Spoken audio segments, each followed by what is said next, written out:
you for joining us today for this webinar on the Management and Corporate Sustainability MSc. My name's Graham Bell. I'm the Director of Digital Education here at Cranfield School of Management, and it's a great pleasure to welcome you today to join us. I'm going to hand over in a minute to Namita, who's going to talk to you more about the actual MSc itself, but just a few housekeeping observations and rules, if I could, just before we start. The first is, you've probably already noticed that this call is going to be recorded today, and that's for you to catch up on after the session, but it's also for anybody else that hasn't been able to join us today, so that we can send that call to them. So hopefully everybody's okay with that. The second thing, if I could ask you to, and I think everybody pretty much is already on mute, but if I could ask you to just stay on mute while the session's going on. If you have any questions, please do feel free to come off mute and ask them. That's absolutely fine, no problem with that at all. But also, if you want to put questions in the chat, we'll be monitoring the chat throughout the session, and I'll drop those into our speakers as we go along. So I think that's it from me for now. As I say, I'll be here and I'll keep an eye on things to make sure it all goes smoothly. But I'll hand over now to Namita. Thank you, Graham, for that. Hello, everyone. A warm welcome to everyone. I'm delighted to see you all at this webinar about the Masters in Management and Corporate Sustainability course at Cranfield. So let me introduce myself first. I'm Dr. Namita Shetty, and I am the Director Designate for the Management and Corporate Sustainability course here at Cranfield School of Management. So I will be taking on the directorship for this course starting this September from the current course director, Dr. Richard Adams, who is also here with us today. We also have with us Professor David Grayson, the Emeritus Professor of Corporate Responsibility, and Dr. Rosina Watson, who is the head of our Sustainability Department at Cranfield. So let me start first by giving you a quick overview of the Masters in Management and Corporate Sustainability course, following which I will ask the members of the panel if they would like to talk about their experience with the MSc course and the modules that they lead on, etc. And then we can open up for Q&A. Okay, so at Cranfield, we are a specialist postgraduate university and a relatively small university, which also perhaps adds to its appeal. As you can see here, and on the next slide as well, we rank very highly on various league tables and have an international reputation for producing high-performing leaders. So we are also a triple accredited school, which I think signifies the quality of our course offerings.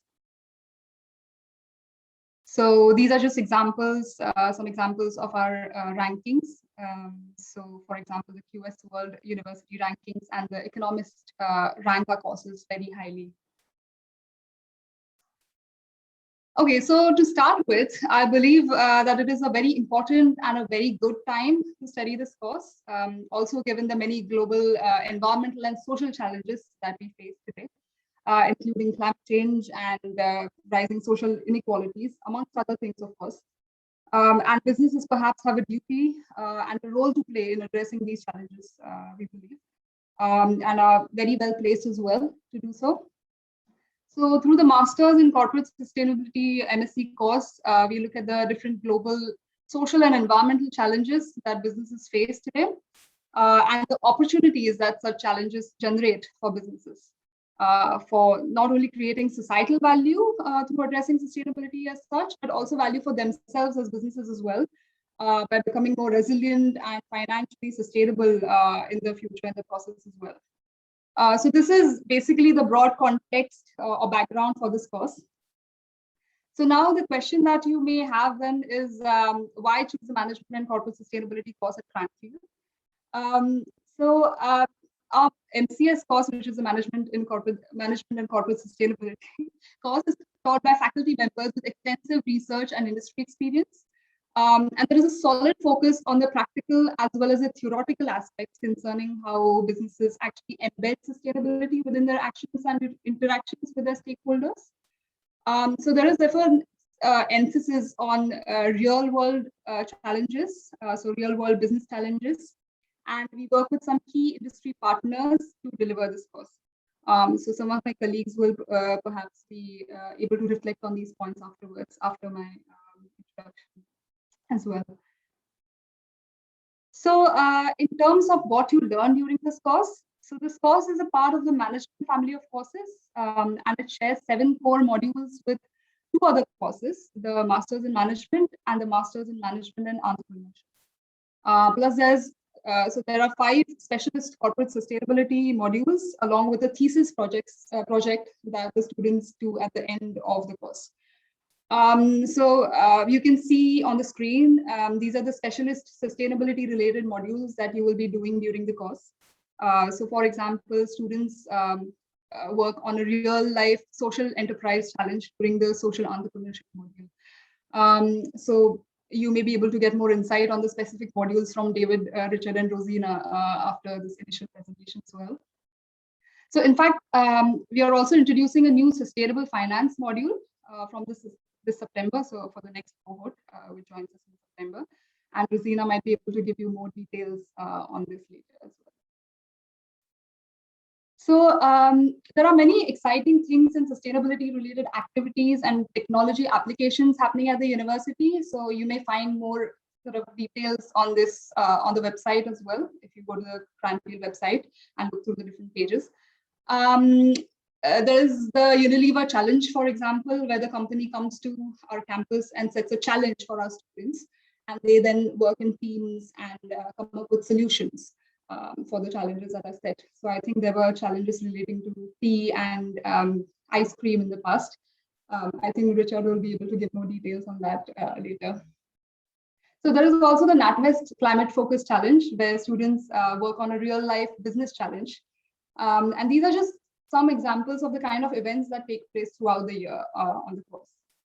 Our students basically, I believe, have many opportunities, so plenty of opportunities to network and work with others at the university. So from within the business school, as well as with students from the other schools at the university, such as the students from the School of Water, Energy and Environment, or SWE, as we call it at Cranfield.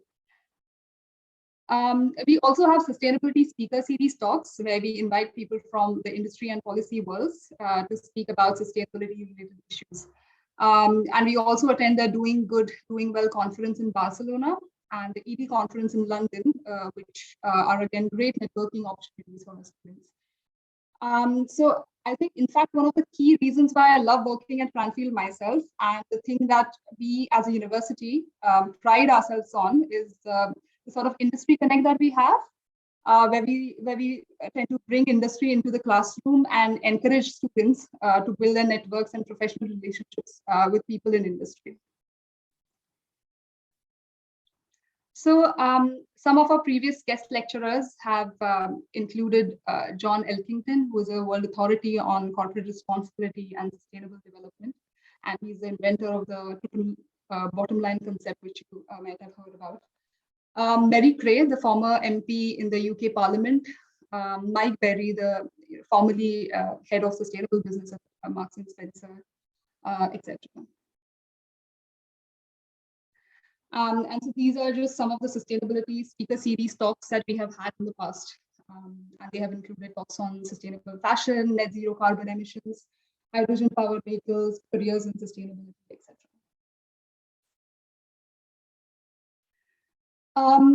So we normally tend to have a very diverse class profile with students coming from different parts of the world, from different professional backgrounds and belonging to a wide range, so age range basically, different cultural backgrounds as well. And we generally have a relatively small class size, which basically means there is a very good student-teacher ratio. So students can have much better connect and interactions with the faculty members, I believe. So our students in the past have gotten jobs relatively quickly after their graduation and gone on to doing a range of different job roles. So these are just examples of the companies in which they have gone on to work and the kind of job roles that they're doing after their course.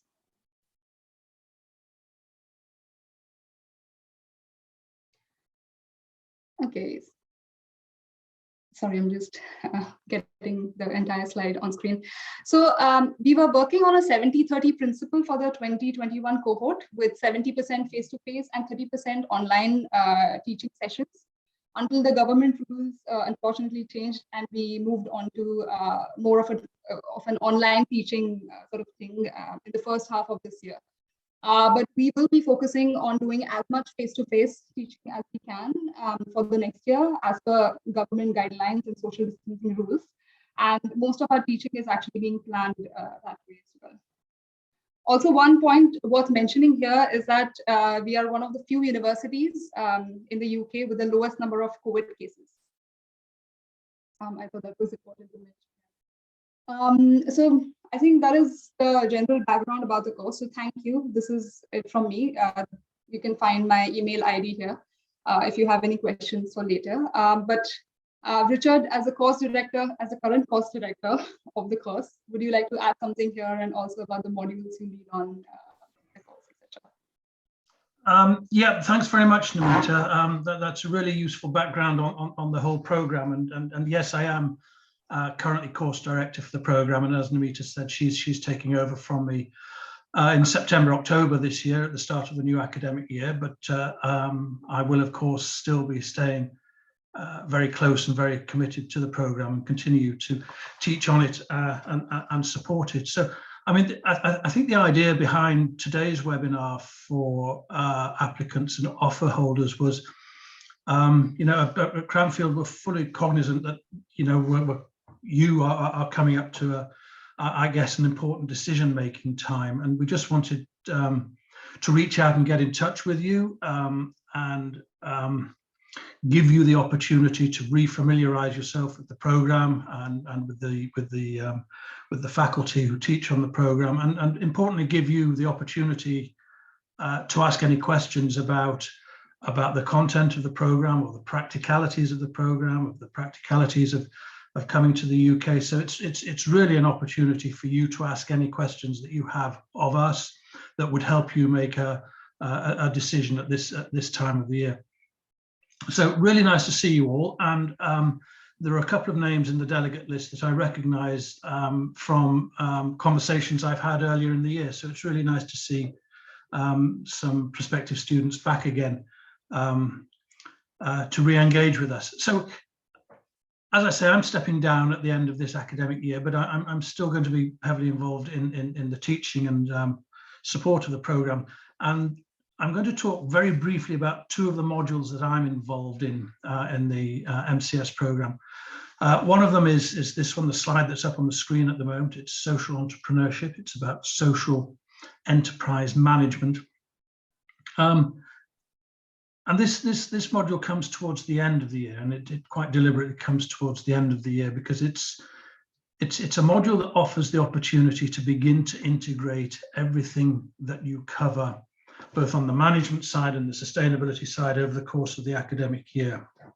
And it's a module where we really begin to, I suppose, dig deeply and understand and think about the purpose of business. And the vehicle that we use to think about the purpose of business is this entity, this idea of social enterprises, which in some people's minds is a relatively new concept. A social enterprise is an organization that behaves entrepreneurially, but is very purpose-driven, it's very mission-driven, and its mission is to solve a social challenge. So it might be a social challenge about employing ex-offenders, or it might be a social challenge about providing sanitation and hygiene products for young women and girls in developing economies to allow them to attend school. So it's an enterprise, it's an organization that seeks to address social challenges that tend not to be delivered by, or the solutions fall between a lack of provision on government side and a lack of provision on traditional enterprises side. So it's a relatively new concept in terms of the label social enterprise, but the history of these things goes back years and years and years, and certainly in the UK, back to the period of the Industrial Revolution, and families like the Quakers and the Bournevilles and the Cadburys, religious families, Quaker families, who had society at the heart of what they sought to do with their enterprises. So in some people's minds, it's a relatively new phenomenon. In other people's minds, it's an old phenomenon. But what seems to have happened is somewhere in the middle of the last century, organizations perhaps arguably lost their way a bit and became primarily and principally focused on the profit motive. But in recent years, we've seen, I suppose, a move back towards more socially oriented, responsible, mission-driven, purpose-driven organizations. And that's what we explore in the social entrepreneurship model. So module. We think about what the drivers are, what the motives are for trying to understand why social entrepreneurs do what they do. How do social enterprises differ from other sorts of organization? How do they differ from charities? What is it that makes them different from charities? What is it that makes them different from traditional enterprises? So it's a really deep dive into those sorts of questions. And I think one of the really nice things, one of the things that students particularly enjoy about this module, if I could have the next slide, please, Namita. One of the things that students particularly like about this module is the assessment. It's one of the assessments that Namita has spoken about, where we ask students to address a real world problem, something that keeps managers awake at night. And this is a module that MCS students do in conjunction with other management master's students from the management and entrepreneurship course. So we've got a blend of students in this program, MCS management and corporate sustainability students and entrepreneurship students. And they come together in this module to begin to work with a real life organization to solve a particular challenge that they have. And in recent years, here's an example, in recent years, and this year in particular, we've been working with a social enterprise called WASSA, Water and Sanitation for the Urban Poor. And you'll see that this is a slide taken from a presentation by Rosemary Campbell, who's head of water at WASSA. And she set a series of challenges for our students this year. Now, if we could have the next slide, please, Namita. The role of WASSA is to bring sanitation, hygiene, clean water solutions to those sorts of, the peri-urban areas, the areas that kind of sit between rural and urban in developing economies, where there is often a lack of infrastructure, there's a lack of sewerage infrastructure, a lack of clean water infrastructure. And WASSA works with local communities, local providers, local government, in order to begin to address these challenges. Next slide, please, Namita. And what Rosemary did this year, as I say, she set 3 challenges for our students. And one of them, here's just an example of the sort of assessment we do, the sort of project work that we do in this module. Begin to solve problems around the delivery of clean water to different parts of Uganda. And in this particular case, next slide, please, Namita. In this particular case, the challenge was to understand how to bring together a lot of disparate providers in different regions of Uganda and bring them together in such a way, utilizing new technologies and digitization, to better understand how to provide clean water, regular water, a reliable and accessible water supply to the different parts of Uganda, and how to use those technologies in order to support that provision, supporting the provision and feeding back management information to the utilities providers. So this is a significant piece of work that begins to address a real world problem that keeps people like Rosemary awake at night. But importantly, it gives the students an opportunity to bring together in their thinking, in thinking about what a possible solution to this challenge might look like, bring together all the thinking from the management programs, the management modules that make up part of the course, and also the sustainability modules that make up the course. And working together with nascent entrepreneurs on the management and entrepreneurship program, as well as with students from the MCS program. And in doing so, begins to articulate something which is rather distinctive about social enterprises, and we cover all this in the module, and that's the idea of social and enterprise being thought about, if you like, in the same breath. Isn't there a tension there? Can you be socially oriented but still be entrepreneurial? We call it competing logics. And these organizations need to behave in hybrid ways, borrowing from organizations like charities and borrowing techniques from more traditional entrepreneurial organizations. And we really explore how they can work together in the social entrepreneurship model to solve and begin to address large societal challenges. The only other thing I would say, I just want to say one word about the thesis, which is a great opportunity. It's another module that I look after.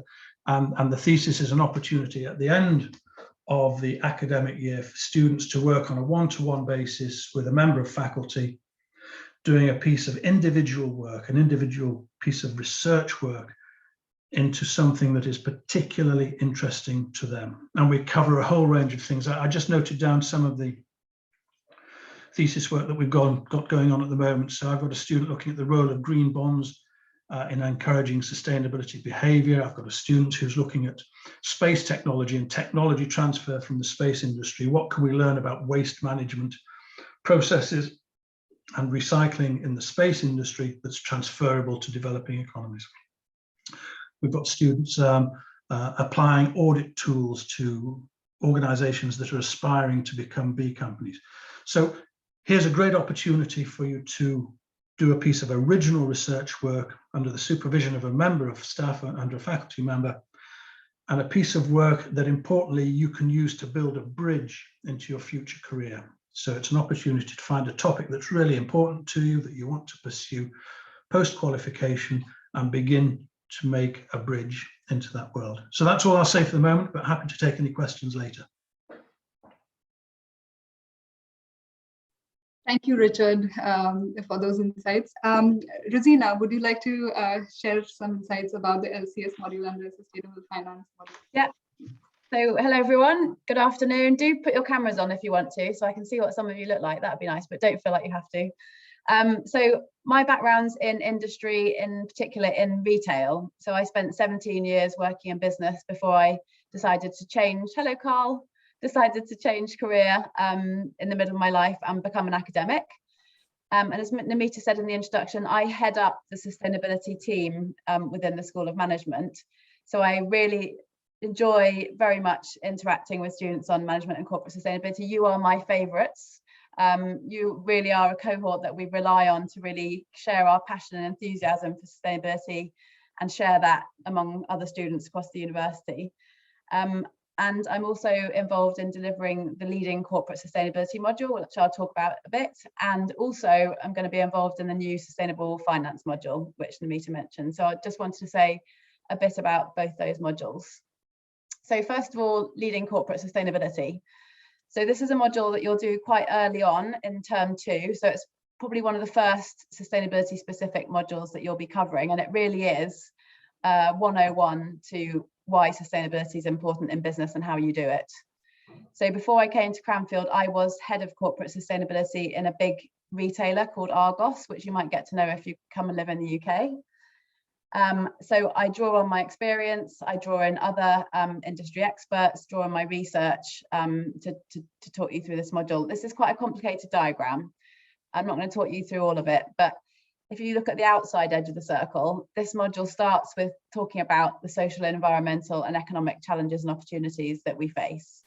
So this is the bit where we all get, you know, kind of worried and negative about all the bad things that are happening in the world. The next circle on the inside is helping us to think about businesses not in a vacuum, but as very much part of a bigger system. So thinking of businesses as being not just responsible for shareholders, but for a broader set of stakeholders. And you can see those stakeholders listed in that middle circle. So we talk about the ways that you can listen to, engage, understand your stakeholders, what they need from you and what value you can create as a business for them. And then we spend most of the time then in the middle of the circle, which is all about the things that businesses need to do well, they need to do well, in order to work with those stakeholders to address these global economic and social environmental challenges. So we talk about the fact that businesses need to be animated, they need to be sort of oriented around a purpose, as Richard was saying, that goes beyond profit, something more than profit. About how they integrate thinking about sustainability into their core business strategy rather than sustainability being something on the side. which just the sustainability team think about. How they drive disruptive innovation, new products, new services, even transforming the markets that they work in to make them more sustainable. And how they work in collaboration with other organizations, with governments, to make change happen. And then critically, how they value, how they monitor, how they measure what they're achieving, not just in financial terms, but in terms of the other value that they can create for society and the broader world. So it's a very sort of far-reaching module, and how we bring it to life is that I'll put you in teams and ask each team to pick a company that they're going to apply their learning to. So it doesn't have to be a UK company, but it does have to be a company that shares information publicly, so you can read their CSR report, you can read press releases about them, and all through the module you'll be thinking about, how does what I learn apply to this company? So you might be, you might pick Tata, you might pick Unilever.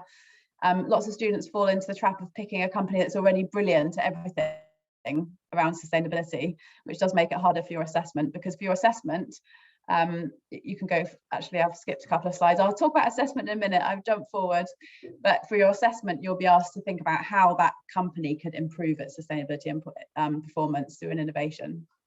So if you just go to the next slide, Amita. So we talk very much about organizations, about what businesses need to do well, but we do also talk about you and your role as individuals and your personal leadership. So I put the sort of figure on its side to show that we'll focus on your role as a business leader. What will you need to do differently leading for sustainability than you might do if you were just going out to work and just trying to make a profit for your company? But also not forgetting that you also have a role, you also have a leadership role in other aspects of your life, as a voter, as a consumer, and for your individual behavior, the choices you make about what you eat, how you travel, etc. And then if we just go to the next slide, Namita, I challenge you to think about your personal purpose in life. What are you going to do with your life when you leave Cranfield? This is a framework from Japanese philosophy, which talks about the fact that you only really can be fulfilled as a person if you're not just doing what you're good at and what you can get paid for, but you also find something to do that you love and that the world needs. So thinking really about your personal purpose and how your future career choices need to be aligned with that for you to find this self-fulfillment. So a little bit of personal challenge going on there.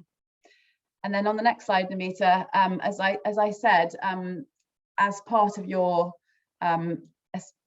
final assessment, individual assessment, I'll be asking you to come up with an innovation idea for the company that you've chosen to study. And these are just a couple of examples. So this is an example of someone who chose to study TBWA, which is a marketing agency. And the idea that they came up with is to introduce some internships in that company that encourage diversity. So they're trying to attract diverse people to apply for the internship. They were trying to put together diverse teams once they'd come into the company as interns, and then get them to respond to real client pitches. So to come up with a marketing strategy for clients that took advantage of the fact that these diverse teams had very different ways of thinking about solutions and could come up with rich, excellent ideas together. And I love the branding of it, that they're a sort of pirate team that are going to disrupt the usual course of things. And then on the next slide, there's a couple of other examples. Oh, we're missing a slide. Is there one that's got a picture of Walt Disney on it, Demeter? No. Okay, never mind, we missed a slide. So just go on to the next slide, that's fine. So just to finish off on that, so it is very much, we cover a lot of ground, but it's very much applied and using this focus company that you pick during the course of the module. So the second module I wanted to talk about is the new green and sustainable finance module. You will be the first cohort to work on this module. And this has been developed in response to demand from students currently for a more in-depth coverage of this topic. So over the last year, I think this is probably the thing that's changed most significantly in the field of sustainability, that the money really is now starting to flow towards businesses who can demonstrate that they are on this journey to become more sustainable. And they have a plan to do that, and they know what the key issues are that they're facing and how they're going to tackle them. And one body that's played a big role in moving this forward is something called TCFD, which stands for the Task Force on Climate-Related Disclosure. So this is an international body that's been formed as part of the Financial Stability Board, that's really trying to get companies to recognise that for investors to be confident in their performance going forward, they need to know what specifically climate risks they're facing and how they're going to deal with those. So what they've said is, all companies, we want to see more information on that. We want to see more information on the risks that you're facing and what you're doing about them. And this is driving a really big change in terms of how companies are looking at climate risk, because the people that supply their money are asking for this now. So they're really waking up to the fact they're going to have to understand that and provide information on it. So if we go to the next slide, Namita, the Task Force on Climate-Related Disclosure is asking for these 4 things. It's asking for clarity on how businesses set themselves up, the governance structure that they put in place to think about and act on climate risk, the business strategies that they're going to put in place to respond, how they identify and manage risks associated with climate change, and then how they measure them, how they set targets to improve on their carbon emissions, for example. So if you go to the next slide, so this module, oh, sorry, one more. This is the problem with not having your own slides up. Yeah, sorry, go back to that one, Namita, on, that's it. So I like this picture, no, the pink one. I like this picture because it's similar to the Ikigai one. So at the very extreme in the finance sphere, there are now impact investors out there. So these are investors that really want to only invest in businesses that are making a difference, that are solving the social and environmental challenges that we've just been talking about. And I thought this is a very interesting and current quote from the UK's Times newspaper last week. And this was from the Chief Impact Officer of Tribe, which is an impact investor. So she was saying, we're looking now at how resilient businesses, core products and services are to the changes we're seeing in society. How do they respond to these big changes and themes that are coming through? How are they responding to the problems that consumers or regulators are concerned about? So it's not just about risk management, it's about how your business is changing to respond to those risks. And that's now what investors are getting really interested in. And this impact investor goes as far as to say, okay, you're someone who's got some money.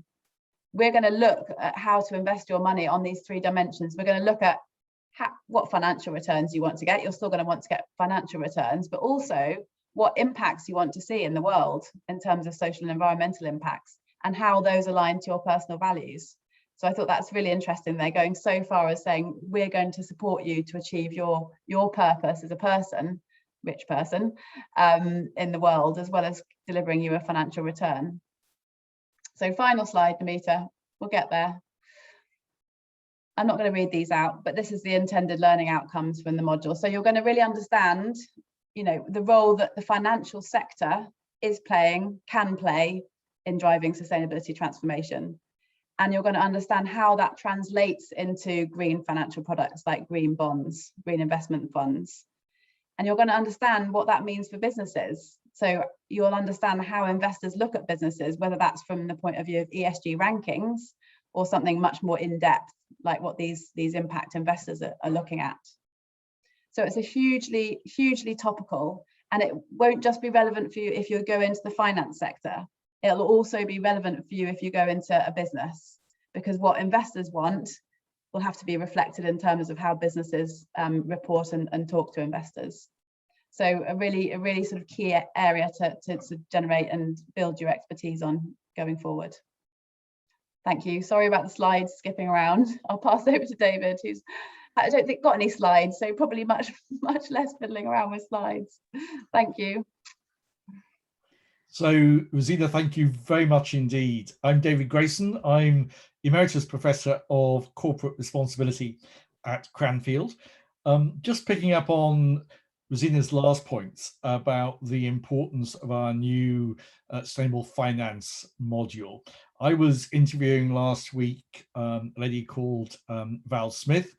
Val is the global Chief Sustainability Officer of Citi, the giant US headquartered bank. And of course, they have just announced a 1 trillion, that's trillion with a T, fund to invest in sustainable finance between now and 2030. So this is really getting serious big money. And the point that Rosina was making about the explosion of interest in ESG performance, different way of thinking about sustainability, probably more compliance, more risk related. This is real big numbers that we're now talking about. My perspective on all of this is, as Namita said right at the beginning, this probably could not be a better time to be thinking about a career in sustainability, because my take on the COVID crisis and the reaction to it is that there has been both a real recognition that when there is a crisis of sufficient enormity, the world can move to innovate and change the way we do things at a scale and a speed that we did not think imaginable. And as our Prince Charles said at the G7 Global Summit in Cornwall earlier this month, we've seen that we can do it in relation to a global pandemic. So why on earth can't we do the same things in relation to the climate emergency? I think the other big takeaway for me from COVID-19 is that it has brutally exposed health inequalities and broader social and income and educational inequalities. And these twin really big global challenges of climate and biodiversity and the wider environmental pressures and the socio-economic challenges of hyper global inequalities mean that this is now an issue that cannot be ignored. It is now mainstream for businesses across the world.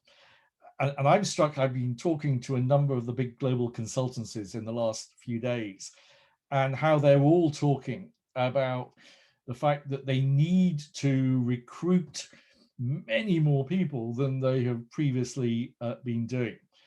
I was talking to one consultancy on Friday morning to their MD, who was saying that they're actually at the moment having to turn away business because they simply cannot recruit enough trained, experienced staff with the right understanding and empathy for these issues fast enough.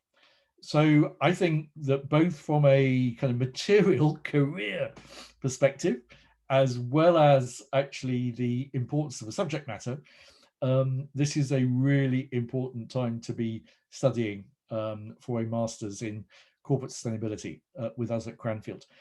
I've now finished the faculty. I was actually a late developer. I only went into management education at the ripe old age of 52, and I had 10 years on the Cranfield faculty running a Centre for Corporate Responsibility, which I'm delighted to have handed over to Rosina to lead in its next phase as our pan-university sustainability network. But I still keep my hand in doing the things which I love most about management education, which is the teaching and the mentoring. And I love the interaction. I love the debate. I love the challenge. And the module that I teach on this particular master's program builds on what Rosina does in her leading for corporate sustainability. But we go into in more detail in the how you do the building blocks in the center of Rosina's sustainability compass. So we look at how organizations define and unveil a genuine purpose, how they become purpose-led. We look at how an organization goes about developing its strategy for sustainability and how increasingly that strategy has to become the strategy overall of the business. We explore something that perhaps until recently we've not given anywhere near enough attention to in the field of corporate sustainability, which is organizational culture. And how do organizations really create a culture, the way we do things around here, that reinforces and helps the organization to achieve its sustainability goals rather than undermines them. I'm sure if you read any management books at all, you'll have seen the famous aphorism that culture eats strategy for breakfast. And that's true also in sustainability. So having the right culture. And increasingly, even the very largest businesses in the world can only do so much on their own. They've got to influence their extended value chains, but they've also got to influence their sector and business more broadly. And that's why we're seeing an explosion, not just in the number, but in the depth of partnerships, collaborations for sustainability. In some cases, that's within a particular industry sector, like the Consumer Goods Forum or the Sustainable Apparel Coalition. Sometimes it's an issue like the CEO water mandate of the UN Global Compact. Sometimes it may be a much more generalist coalition in a country, like one of the national chapters of the UN Global Compact, or an organization that I've been involved with for many years here in the UK called Business in the Community, which is one of the earliest of the corporate responsibility, responsible business coalitions. It's helped to encourage many similar coalitions around the world, which I've had the privilege of working with a number of in Asia and in Africa and South America, and indeed in North America and continental Europe as well. And the last thing we particularly focus on in the Managing Corporate Sustainability, Creating Sustainable Organizations module is that we look at advocacy, the way that companies are now speaking up and speaking out for social justice and sustainable development. For example, signing up for something like the Amazon Climate Pledge and so on. I base the module that I'm responsible for around a book I wrote with two North American practitioners called All In, The Future of Business Leadership. And we have a website. You can get a free summary of that book in advance of the coming to Cranfield, so you can see some of those themes. The module is very practical. So I try and draw in a number of experts from around the world, people working in big companies. So this year we had the immediate past CSO of PepsiCo. We had Nadini Nicoli Enzonian, who's one of the foremost sustainability experts from Lagos in Nigeria. We had speakers from Brazil, from North America, as well as from continental Europe, and a number of UK-based practitioners like Sue Garrett that Namita mentioned earlier, and so on. We also then, for the assessment, do a particular consulting project, a real-life consulting project with a real-life business. So in the last 3 years, the businesses have ranged from a 500-employee Austrian third-generation family business in plastics, dealing with some quite big issues, to a subsidiary of a FTSE 100 company called Ocean Optics, through to a startup business which is hoping to take on Nike with some ambitious footwear. So that's the module that I teach, but I am one of these, some people may say annoying people, because I see connections all the time and spot things that I think might be interesting, not least for Cranfield MCS students, and I can't resist actually sharing them with you. So if you come to Cranfield, if you come on the course, you can expect not a bombardment of emails, but you can certainly expect quite regular emails saying, here's a really interesting new report from McKinsey, or here's a really interesting new webinar that is free for people to go on with GlobeScan or whatever. Because I think a big part of what makes Cranfield stand apart is that we are close to business and we pride ourselves on that. And that's not just a marketing slogan, it's the reality. And so my kind of key thing that I like to do is to make sure that we are making the most of the connections that we all have, including when we're allowed to go and meet. Hopefully that will be in term 1. It may have to be term 2, depending on our COVID restrictions and whether we're into a 3rd or a 4th wave. But subject to those rules and regulations, we have a day in London where we meet with a number of different organizations to do with my module, but also modules of Rosina and Richard and Namita. So very much hope that you will join us in September, and I look forward to working with you. And if you're on Twitter, then you can follow a number of us already on Twitter. Mine is @DavidGrayson_. I'm sure Namita and Rosina and Richard will all put their Twitter handles on following as well. And if you're not on Twitter, I strongly encourage you to go on Twitter, because if you follow the right kind of sustainability experts, you will get loads of early intelligence. And I find it a great source of spotting new reports, new developments in the field, which is really important. Thank you so much for that, David. So let's open up for Q&A now. So you can unmute yourself and ask any questions that you may have.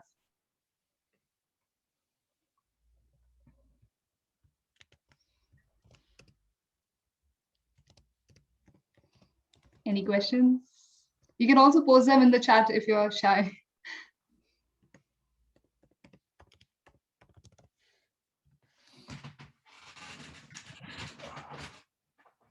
I have a question regarding the thesis. For example, students who are completely new to the field of sustainability and they're learning the concepts and trying to grasp something that they're interested on, like, do they realize during the course of the semester that they can involve themselves in a certain project, or is it something that the faculty there's a relationship between them and the faculty where they come to an understanding and say, okay, this is something that I could work on?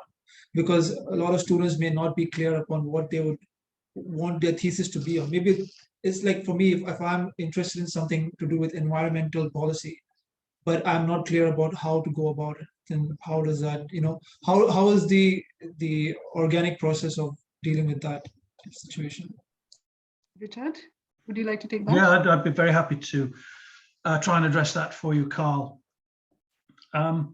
Right from day one, from the first day that students join us at Cranfield, I encourage them to begin thinking about the thesis, though the final decision about what the thesis looks like doesn't need to be taken until probably April, May. So a little bit earlier in the year than where we are now. But I encourage students to be thinking about it right through the academic year, simply because over the course of the year, you will be coming into contact with so many different ideas, so many different concepts, so many different ways of thinking, that you might want to begin to incorporate these into what you're thinking about doing for your thesis.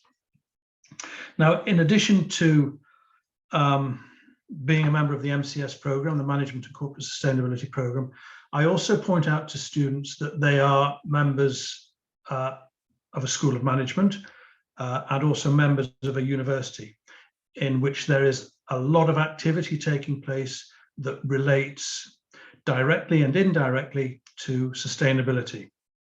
And so there are opportunities, particularly with the technical schools, for students to learn about some of the new technologies that are coming on stream that might be interesting and important in respect of sustainability management in organizations in the future. So it's a continual process of thinking and iterating and having conversations with people to begin to develop your ideas about what your thesis might be. And round about 2 or 3 weeks into the second term, so January, late January, early February, as a group, we begin to have initial conversations about what your thesis might look like. So we as members of faculty will sit and talk with you, and you will present to us your initial ideas. We don't expect anything fully formed. We don't expect the thesis at that point by any means.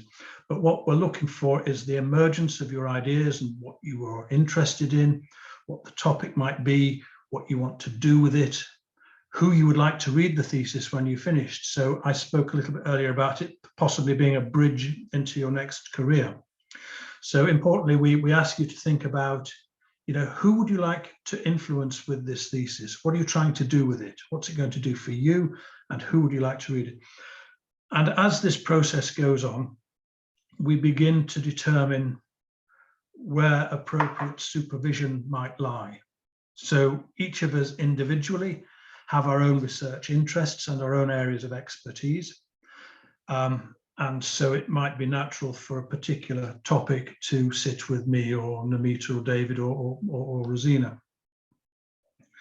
But what we also do is have the connections into the rest of the university.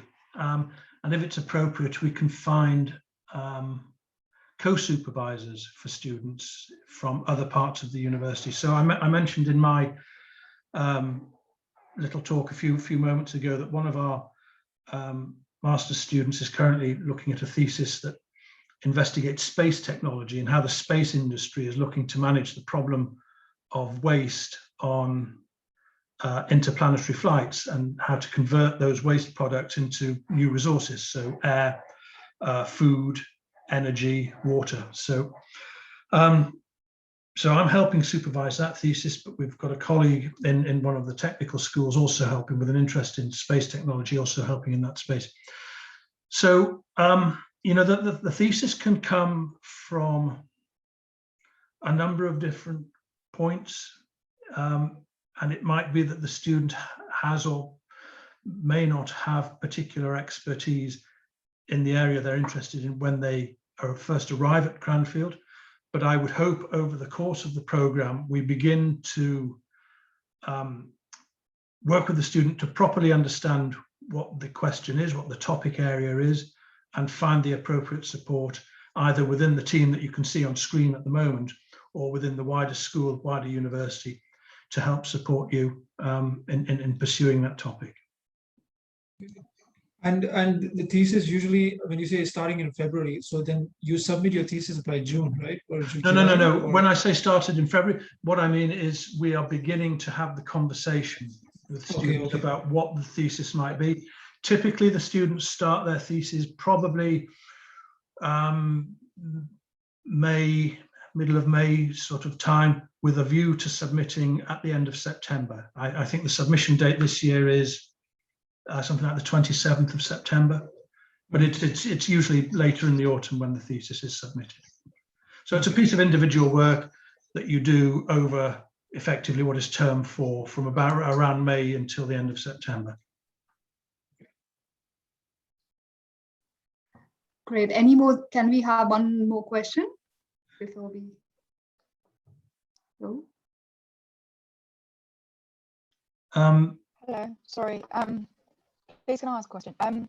Just about sort of like the timetable, I suppose, of the course delivery, and also possibly how that, in terms of like assessment and examination, works. If you could just go into a bit more data about that, please.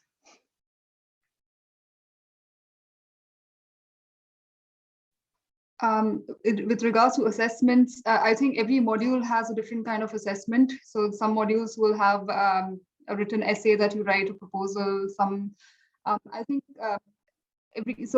Richard and Rosina, your modules, how do you sort of? So there is group work involved as well, but I think there's different forms of assessments for every module. So yeah, I think there's a sort of broad, Anna. There's a sort of broad message about the timetable. And then there are specific things that relate to each individual module. So broadly about the timetable, it's structured in such a way that there's quite a lot of face-to-face lecture module work in term one. I think at the moment we have something like 6 modules in term one. So it's quite intensive in terms of presence on campus and being in the classroom and being in the lecture theatre. In term 2, we have slightly fewer modules in term 2. I think it's 4 at the moment. It might be 5.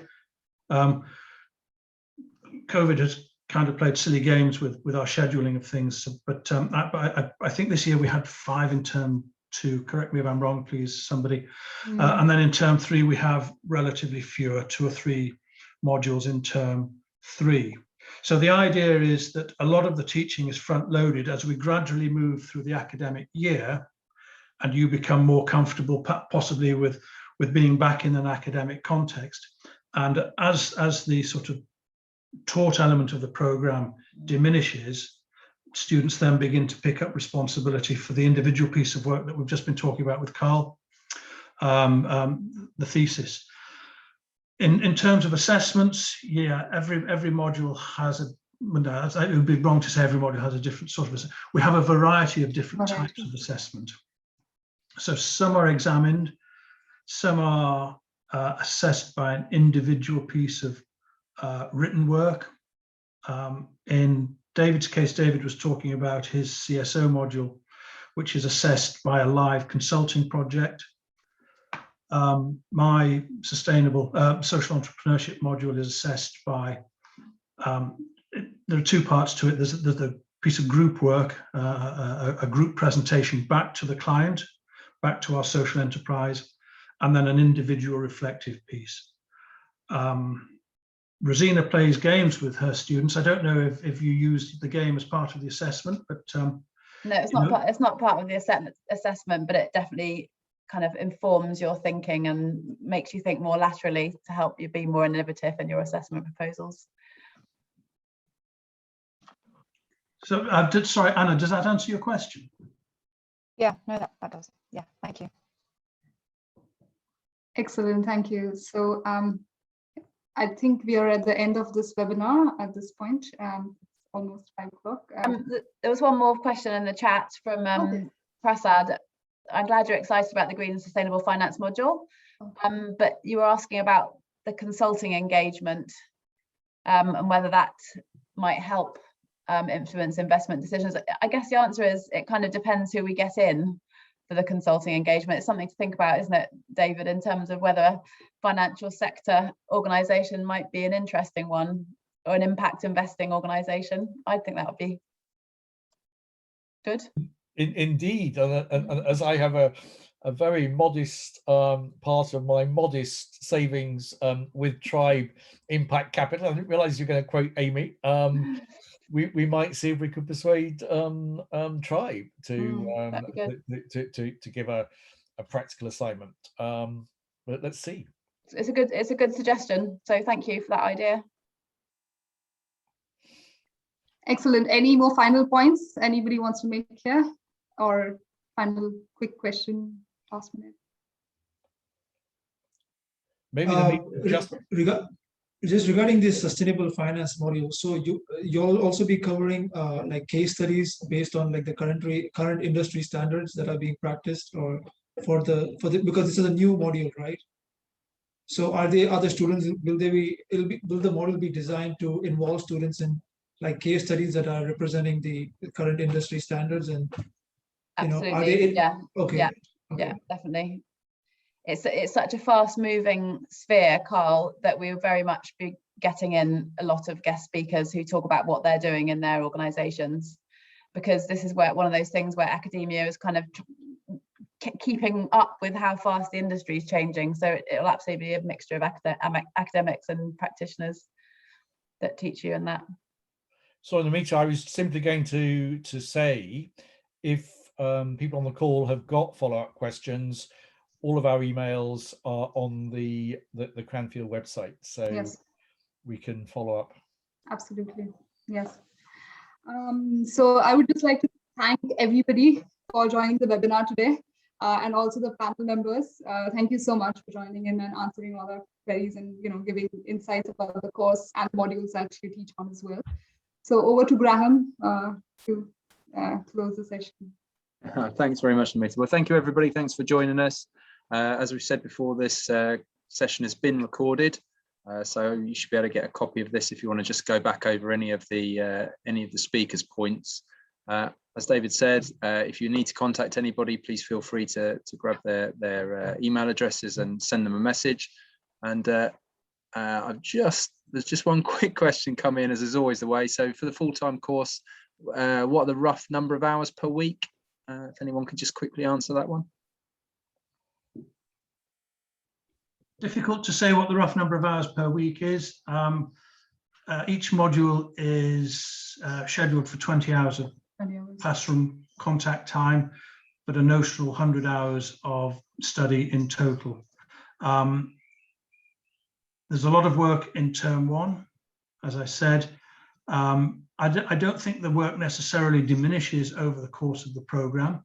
It just takes on a slightly different character. So it is all quite intensive, and they are very full days in the first term, possibly getting a little less full in term two. Thanks, Richard. Thank you for that. Okay, so thanks, everybody. As I say, if you want to get in touch with us again, please do. And stay safe, everybody. And we hope to see you at Cranfield in the near future. Thank you, everyone. Thank you, everyone. Stay safe. Hopefully see you in Cranfield soon. Yep. Bye.